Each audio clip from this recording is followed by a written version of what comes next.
శ్రీ గురుభ్యో నమ. వ్యాస విరచిత శ్రీమద్ భాగవతంలో దశమ స్కందంలో నేడు మనం 40వ అధ్యాయం చివరి 5 శ్లోకాలు ప్రవచించుకుంటున్నాం. ఇందులో అక్రూరకృత శ్రీకృష్ణ స్తోత్రాన్ని వివరించారు వ్యాసుడు వారు. అందులో శ్రీ మహావిష్ణువు యొక్క స్వరూపాన్ని యమునా నది జలాలలో తిలకించి పరమానంద భరితుడైపోయి అక్కడ స్వామివారి యొక్క ఆపాద మస్తకాన్ని కూడా స్తుతించడం జరిగింది అక్రూరుడు. ఆ శ్రీ మహావిష్ణువు యొక్క చతుర్భుజాలు ఆయుధాలతో ఆయన యొక్క తేజస్సుని కీర్తించాడు. స్వామివారి యొక్క అవయవాలలో ఉన్నటువంటి దేవతా స్వరూపాలని వర్ణించాడు. అంతేకాకుండా పరమాత్ముడి యొక్క దశావతారాల యొక్క వర్ణనని కూడా స్మరించుకుని ఒకసారి నమస్కారం చేసుకున్నాడు. చివరిగా ఈ సమస్తమైనటువంటి ప్రాణికోటిని కూడా మోహంలో పడేసి, మాయలో పడేసి, చివరికి సృష్టి స్థితి లయలకి కారణభూతుడమైనటువంటి ఓ అనంత సర్వేశ్వర, నీకు నమస్కారం అయ్యా, శతకోటి ప్రణామాలంటూ ముగిస్తున్నాడు ఈ అధ్యాయాన్ని. ఆ స్తోత్రంలో ఉన్నటువంటి చివరి 5 శ్లోకాలు మనం చెప్పుకోవాలి.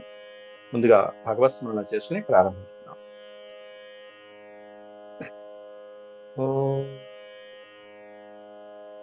శుక్లాంబరధరం విష్ణుం శశివర్ణం చతుర్భుజం ప్రసన్నవదనం ధ్యాయే సర్వవిఘ్నోపశాంతయే వ్యాసం వసిష్ఠనప్తారం శక్తేః పౌత్రమకల్మషం పరాశరాత్మజం వందే సుఖతాతం తపోనిధిం వ్యాసాయ విష్ణురూపాయ వ్యాసరూపాయ విష్ణవే నమో వై బ్రహ్మనిధయే వాసిష్ఠాయ నమో నమః. నారాయణం నమస్కృత్య నరం చైవ నరోత్తమం దేవీం సరస్వతీం వ్యాసం తతో జయముదీరయేత్. ఈరోజు ఈ 5 శ్లోకాలు త్వరగానే అయిపోతాయి, పావుగంటలో. మిగతా సమయంలో మనం ఈ అధ్యాయాన్ని పారాయణ క్రమంగా కూడా చూద్దాం. ఒక్కరు 10 శ్లోకాలు పారాయణగా కూడా చదవటానికి సమయం లభించవచ్చు. ఈ రోజు సరిపోనటువంటి వాళ్ళు రేపు చదువుతారు మళ్ళీ తర్వాత పాఠం. ముందుగా అక్రూరకృత శ్రీకృష్ణ స్తోత్రంలో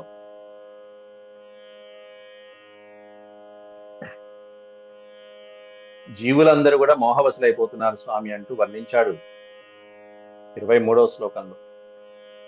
భగవన్ జీవలోకోయం మోహితస్తవ మాయయ, తవ మాయయ, నీ మాయ చేత సమస్తమైనటువంటి ప్రాణులు జీవులు అందరూ కూడా మోహవశులైపోతున్నారు. సమస్తమైన జీవులే ఉంది, నేను కూడా అదే పరిస్థితి అన్నాడు చివరికి. అహం చాత్మాత్మజాగారదారార్థస్వజనాదిషు భ్రమామి స్వప్న కల్పేషు మూఢ సత్యధియో విభో. ఏది శాశ్వతమో ఏది సత్యమో అటువంటి దాని మీద నా బుద్ధి పెట్టకుండా అసత్యమైనటువంటి దాని మీద బుద్ధి పెట్టి ఇంతకాలము ఒక మూర్ఖుడిలాగా స్వప్న ప్రపంచంలో తిరిగాను స్వామి.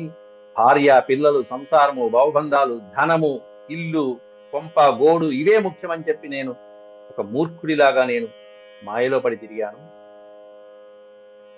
అంతేకాకుండా అనిత్యానాత్మ దుఃఖేషు విపర్యయమతిర్య, మొత్తమంతా ద్వంద్వాలు ఏవైతే ఉంటాయో, నిత్యమేమిటి అనిత్యమేమిటి, సుఖమేమిటి దుఃఖమేమిటి, సత్యమేమిటి అసత్యమేమిటి అనేటువంటిది ఏమీ తెలుసుకోలేకపోయాను స్వామి.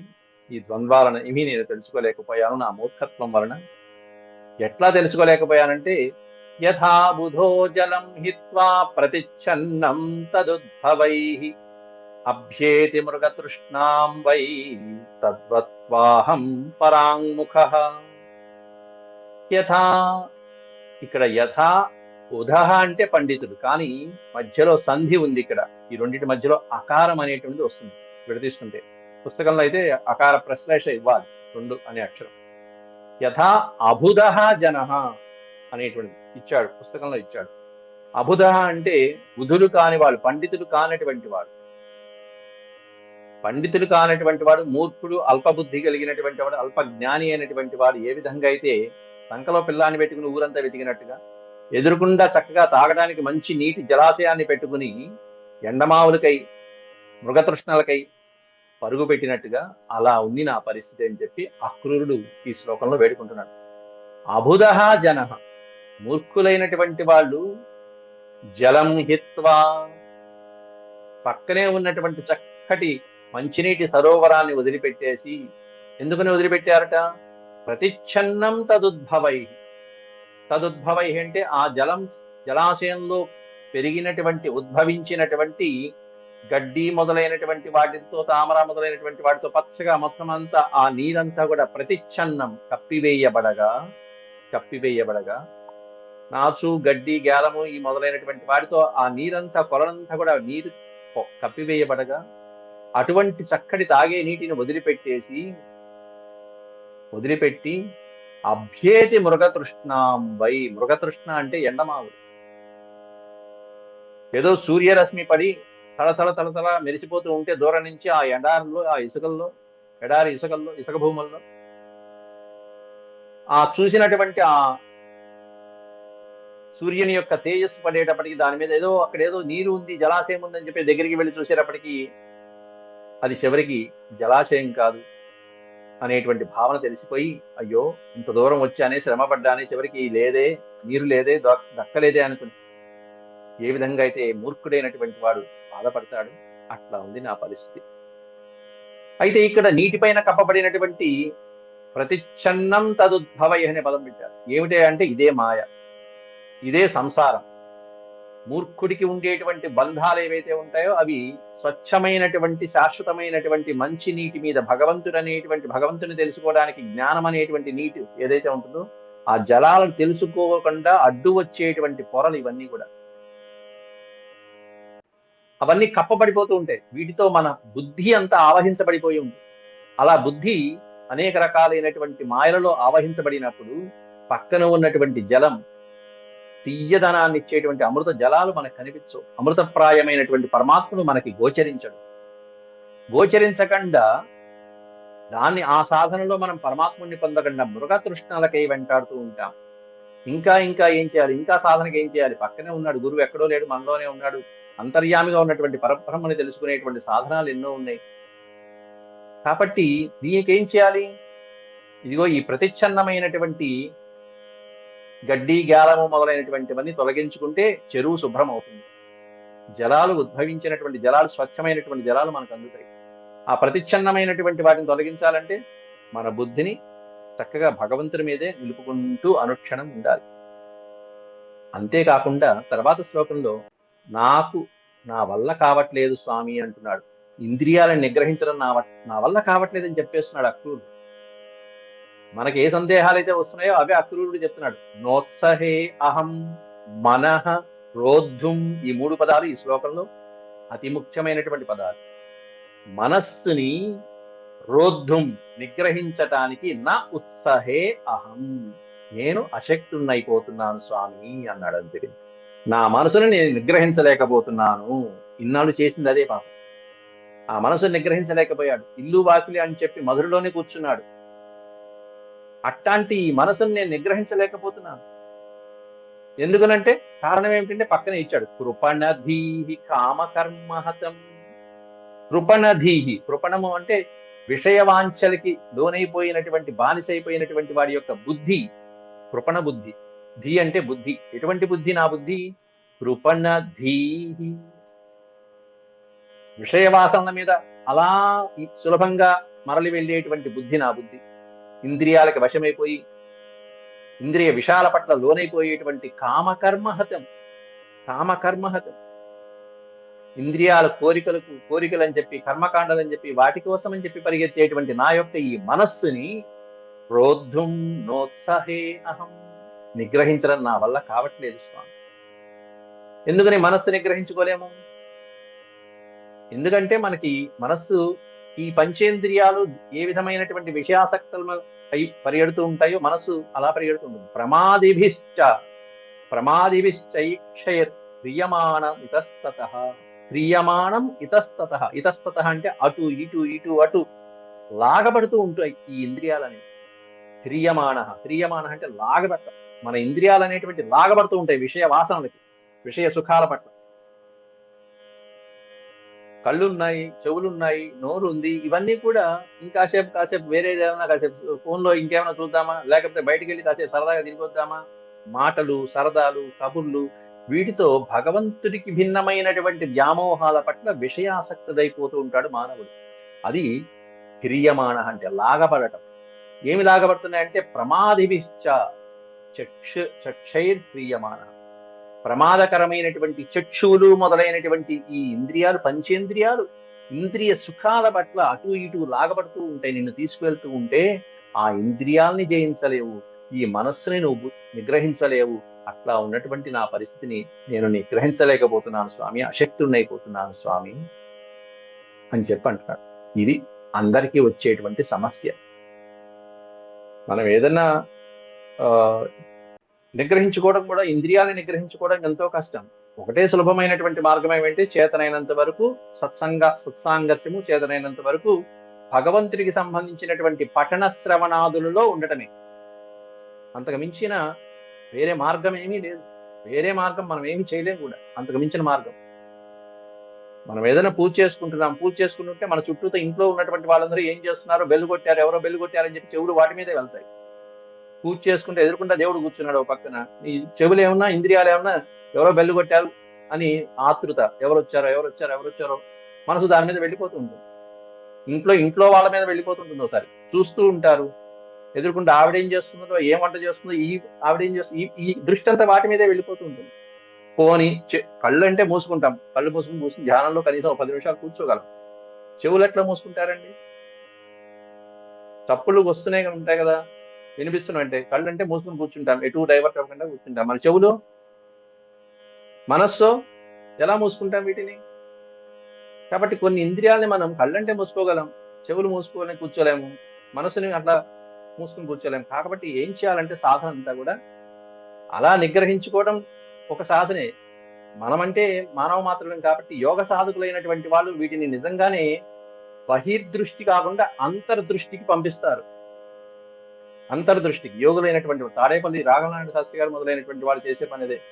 ఈ నేత్రాలని, కనుగుళ్ళని బయట ఉన్న ప్రపంచానికి కాదు, లోపల ఉన్నటువంటి అంతరాత్మకి కూడా తిప్పగలిగినటువంటి యోగ సాధకులు వాళ్ళందరూ.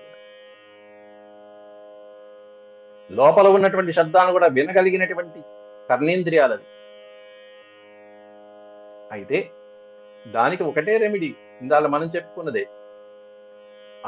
ఆ శబ్దాలు వస్తున్న దానికంటే మనం మంచిది ఏదైనా భగవంతుడికి సంబంధించింది వింటము. ఇప్పుడు మీరు ఏదైతే ఈ అరగంట సేపు భాగవత కాలక్షేపం ఎలా అయితే చేస్తున్నారు, అలా వీలైనంత సమయము భగవత్ కీర్తనలో, ఆలాపనలో, సత్సాంగత్యంలో గడపటం తప్ప వేరే మార్గం లేదు. ఇది సాధన అలవాటు అవుతూ ఉంటే మన చెవులకి మరొకటి ఇష్టం ఉండదు, రుచించదు. ఇది ఇంద్రియ నిగ్రహానికి సులభమైనటువంటి మార్గం. బయట చాలా మంది తినటానికి ఆసక్తి చూపించరు. ఇప్పుడు లోపల ఇంట్లో భోజనం చేసి అలవాటైన తర్వాత బయట తినటానికి కూడా ఇష్టపడరు.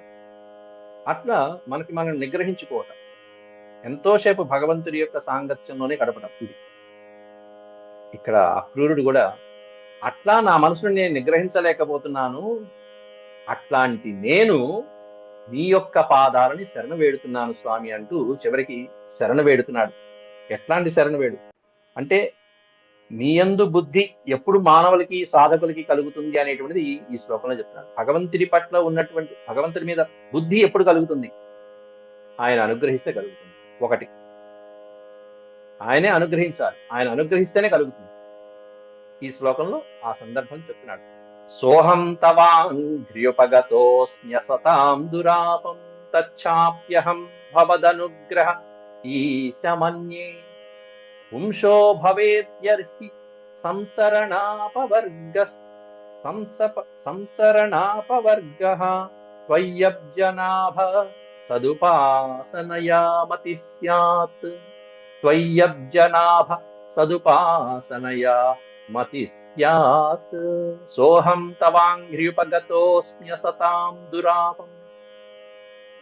అసతాం దురాపం, దుర్బుద్ధి కలిగిన వాళ్ళకి, దుష్టులైనటువంటి వాళ్ళకి దుర్లభమైనటువంటి నీ పాదపద్మాలు, వాటిని పట్టుకున్నా నేను. నీ పాదపద్మాలు అందరికీ దొరుకుతాయా? దుష్టులైన వాళ్ళకి, దుర్మార్గులైన వాళ్ళకి అసతాం అన్నాడు. సతాం అంటే సత్పురుషులు, అసతాం అసత్జనులు, దుర్జనులకి దుర్లభమైనటువంటి నీ పాదపద్మాలు. సో అహం నీ కష్టాలలో ఉన్నటువంటి అహం నేను తవాంఘ్ర్యుపగతో అస్మి, తవ అంఘ్రి ఉపగత అస్మి, నీ పాద పద్మాల సమీపానికి వచ్చి నీ శరణు వేడుతున్నాను స్వామి, నిన్నే శరణు వేడుతున్నాను. ఎట్లాంటి పాద పద్మాలంటే ఇలా దుర్లభమైనటువంటి పాద పద్మాలని నేను శరణు వేడుతున్నాను. తచ్చాప్యహం భవదనుగ్రహ ఈశమన్యే, తచ్చాపి నేను నీ పాద పద్మాలకి చేరటం కూడా భవదనుగ్రహ ఈశమన్యే, మన్య అంటే భావిస్తున్నాను, తలుస్తున్నాను. ఓ ప్రభు, ఈశ్వర, పరమేశ్వర, పరంధామ, భవదనుగ్రహ ఏవ మన్యే, నేను నీ పాదాలకి చెంతకి రావటం కూడా నీ అనుగ్రహం వల్ల మాత్రమే కలిగింది గాని నేను రావాలనుకుంటే రాగలనా?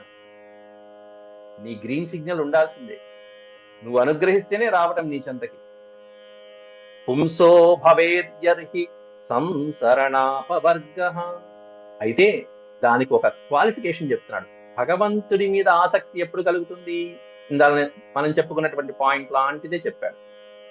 పురుషులైనటువంటి వాళ్ళకి ఆ పరమ పురుషుడి యొక్క సాంగత్యము, భగవంతుడి మీద ఆలోచన ఎప్పుడు కలుగుతుందంటే సంసరణ అపవర్గ, సంసార సమాప్తి దశ ఏదైతే ఉంటుందో, ఈ భవబంధాల నుంచి విముక్తి పొందేటువంటి దశ ఏదైతే ఉంటుందో, ఇంట్లో నీ బాధ్యతలన్నీ నిర్వహించిన తర్వాత అప్పుడు భగవంతుడి మీద ధ్యాస మెల్లగా కలుగుతూ ఉంటుంది.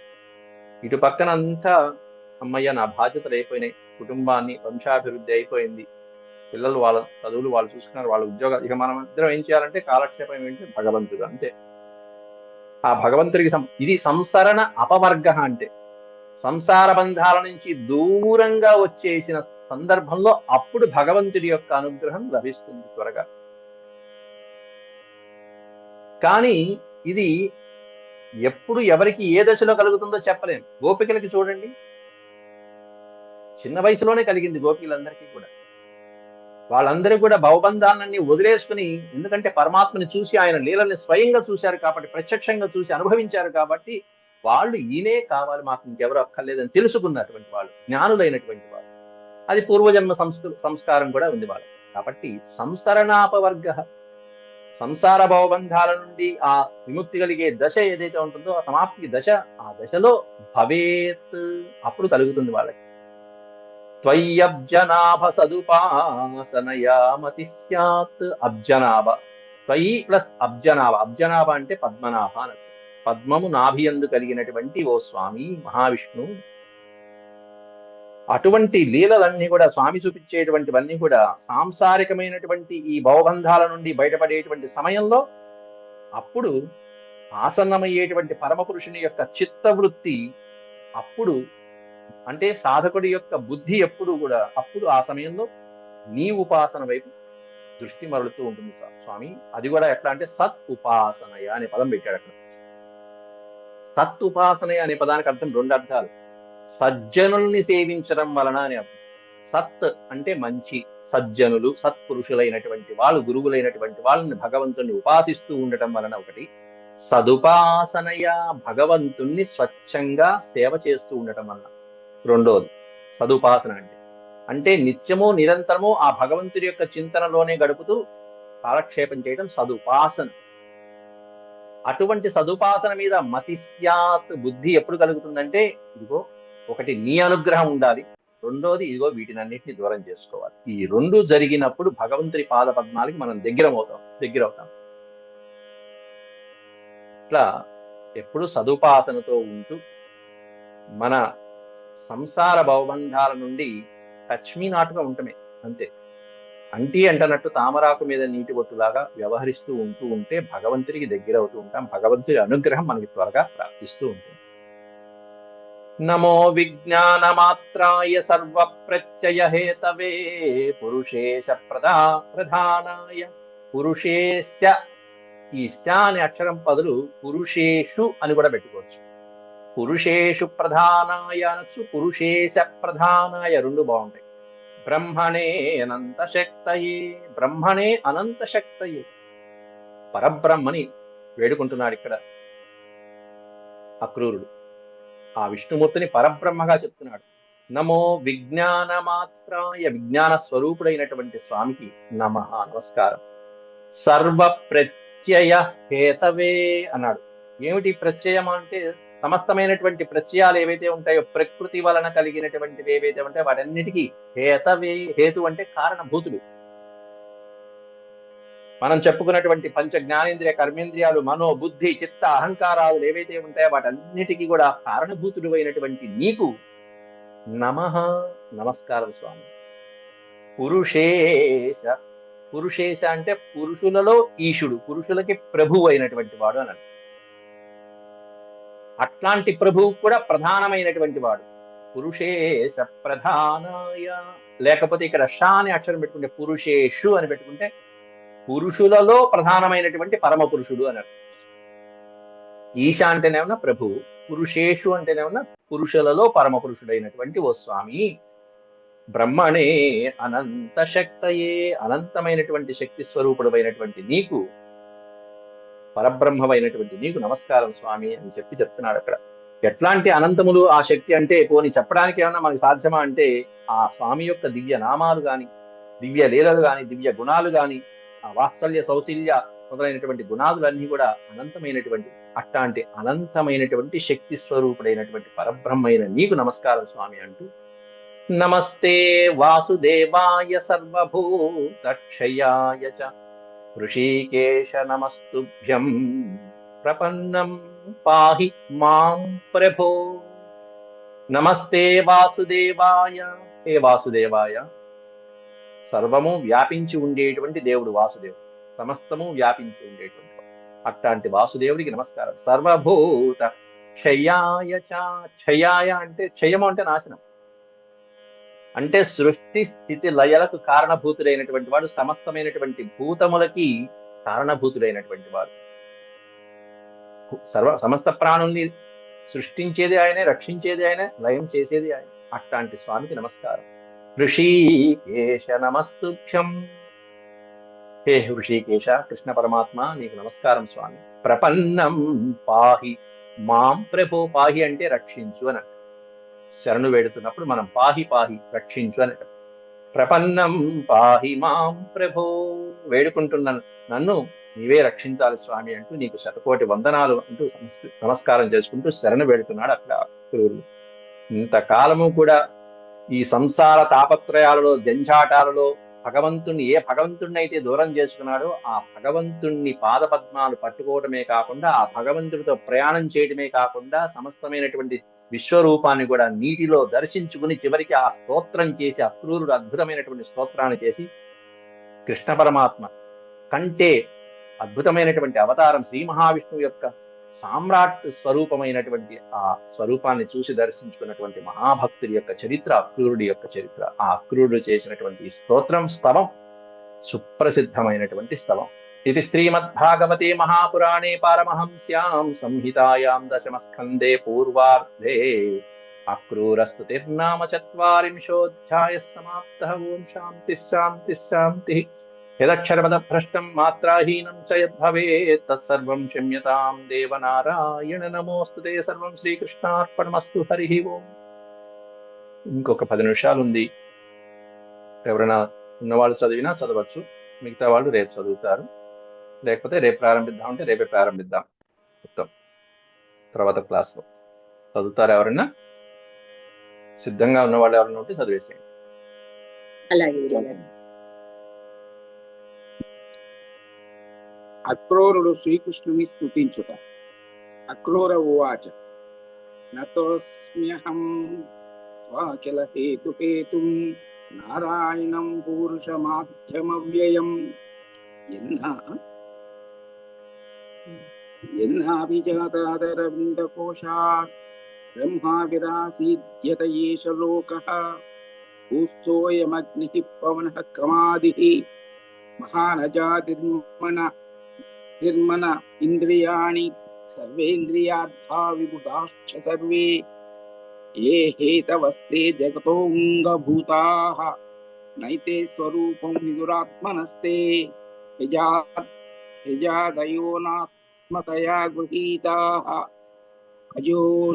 అజోనుబద్ధః స గుణైరజాయ గుణాత్ పరం వేదన తే స్వరూపం त्वां योगिनो यजन्त्यद्धा महापुरुषमीश्वरम् साध्यात्मं साधिभूतं च साधिदैवं च साधवः त्रय्या च विद्यया केचित् मां वैतानिका द्विजाः यजन्ते विततैर्यज्ञैः नानारूपमराख्यया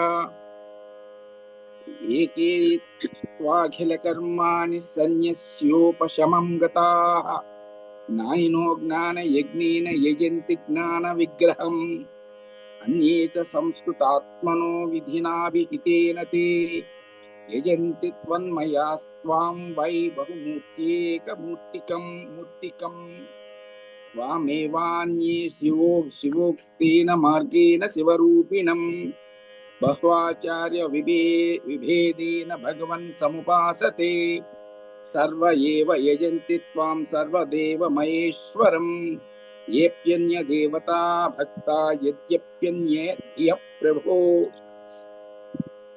यथा दृक्प्रभवानद्यः पर्जन्या पूरिता प्रभो विशन्ति सर्वतः सिन्धुं तद्वत् त्वां गतयोऽन्ततः।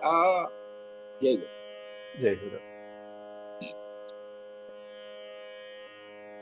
చదవనండి, టైం ఉందంటారా? ఉందమ్మా, చదవండి టైం.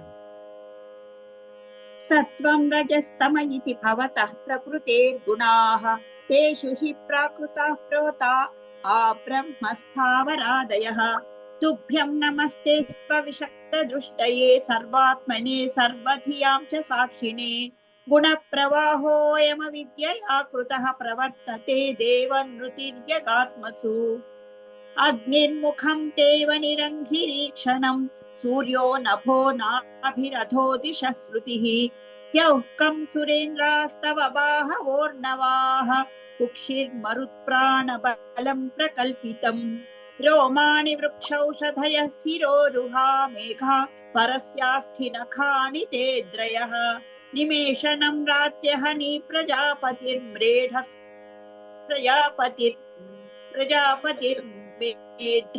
వృష్టిస్తవ వీర్యమిష్యతే त्वय्यव्ययात्मन् पुरुषे प्रकल्पिता लोकाः सपाला बहुजीव संकुलाः यथा बले संजिहते जलौकसोऽप्युदुम्बरे वामसका मनोमये यानि यानीह रूपाणि क्रीडनार्थं बिभर्षिः तैरामृष्टशुचो लोका मुदा गायन्ति ते यशः नमः कारणमत्स्याय प्रलयाब्धिचराय च हयशीर्ष्णे नमस्तुभ्यं मधुकैटभमृत्यवे अकूपाराय बृहते नमो मन्दरधारिणे शिच्युद्धारविहाराय नमः सूकरमूर्तये नमस्तेऽद्भुतसिंहाय साधुलोकभयापः वामनाय नमस्तुभ्यं क्रान्तत्रिभुवनाय च नमो भृगूणां पतये तृप्तक्षत्रवनच्छिदे नमस्ते रघुवर्याय रावणान्तकराय च. నేను చదవనా అండి? వాసంతి చదవండి అమ్మా, వాసంతి గారు చదవండి. నమస్తే వాసుదేవాయ నమః సంకర్షణాయ చ ప్రద్యుమ్నాయ అనిరుద్ధాయ స్వాతతాం పతయే నమః నమో బుద్ధాయ శుద్ధాయ దైత్య దానవ మోహిని మ్లేచ్ఛప్రాయ క్షత్రహంత్రే నమస్తే కల్కిరూపిణే భగవన్ జీవలోకోయం మోహితస్తవ మాయయా అహమేత్య సద్గ్రాహో భ్రామ్యతే కర్మవర్త్మసు అహం చాత్మాత్మజాగార దారార్థస్వజనాదిషు భ్రమామి స్వప్నకల్పేషు మూఢః సత్యధియా విభో అనిత్యానాత్మదుఃఖేషు విపర్యయమతిహ్యం ద్వంద్వారామస్తమో విష్ణో న జానే త్వాత్మనః ప్రియం యథా బుధో జలం హిత్వా ప్రతిచ్ఛన్నం తదుద్భవైః అభ్యేతి మృగతృష్ణాం వై తద్వత్వాహం పరాన్ముఖః నోత్సహేహం कृपणधीः कामकर्म हतं मनः क्रोद्धं प्रमादिभिश्चाक्षय इह्यमाणमितस्ततः सोऽहं तवाङ्घ्रिपगतो स्मृशततां दुरापम् तच्चाप्यहं भवदनुग्रह ईशमन्ये पुंसो भवेत् यर्हि संसरणापवर्गः प्रयज्जनाभसदुपासनया मतिः स्यात् नमो विज्ञानमात्राय सर्वप्रत्ययहेतवे पुरुषेषु प्रधानाय ब्रह्मणे अनन्तशक्तये नमस्ते वासुदेवाय सर्वभूतक्षयाय च ऋषिकेश नमस्तुभ्यं प्रपन्नं पाहि मां प्रभो इति श्रीमद्भागवते महापुराणे पारमहंस्यां संहितायां दशमस्कन्धे पूर्वार्धे चतुर्विंशोऽध्यायः। सर्वं श्रीकृष्णार्पणमस्तु। ओम शांति शांति शांति। यदक्षरपदभ्रष्टं मात्राहीनं च यद्भवेत् तत्सर्वं क्षम्यतां देवनारायण नमोऽस्तु। सर्वं శ్రీకృష్ణార్పణమస్తు హరి ఓం. మిగతా వాళ్ళు సోమవారం చదువుతారు. వాళ్ళ దయంగానే మనం తర్వాత అధ్యాయం ప్రారంభించుకుంటాం. నమస్కారం గురువు గారు.